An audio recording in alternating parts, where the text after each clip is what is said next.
Kamusta naman yung lakad niyo kahapon ni Kyla? Hindi ka ba niya pinabayaan? Okay lang. I had fun. I knew right away na si Kyla talaga ang makakasundo mo. By the way, may lakad ako mamaya, may pupuntahan akong event. The foundation's launch? Yeah. Natapos mo na bang ayusin ang kwarto mo? Almost. That's good. At least, meron ka naman palang pagkakaabalahan ngayong araw na to. Iris, I hope you don't mind. Hindi na kita dadalhin sa party kasi I'm sure mas gugustuhin mong maiwan dito sa bahay. Okay lang ako, Auntie. Don't worry.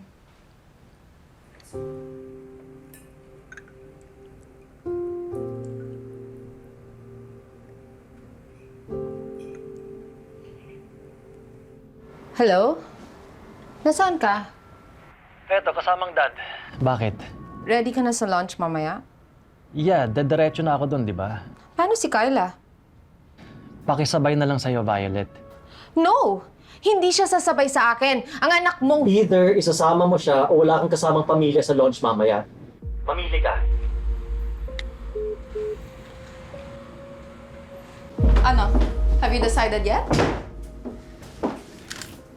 Your mom doesn't want me there. Correction, stepmom. And marami din may ayaw makita siya dun.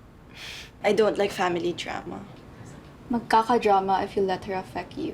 Dear Auntie Iris, if nag-react ka sa mga kagagahan niya, the more she will bully you. Kaya nga di niya kaya eh. Wait, are we talking of the same Violet Chua here? Mayabang lang yan, pero hindi yan matapang. Speaking of the devil, What'd you say? where are you? On the way to the lunch. Ano? So, pupunta ba tayo? Or pupunta tayo? Or maging sunod-sunod ka lang sa mga gusto ni Violet? Okay, fine. Give me 30 minutes. Take an hour. Be beautiful, auntie. Hindi na daw sasama si Andrew eh. Nagsabi siya sa'yo? Yes, nahiya. Lily, ba't mo naman ganyan yung anak mo?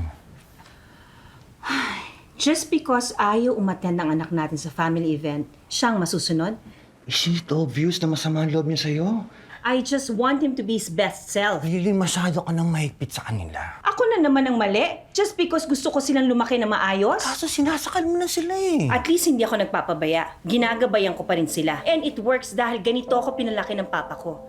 Look what happened to Auntie Divina. Just because mas pinaburan ni Angkong si papa, hindi niya gabayan ang buhay niya masyado.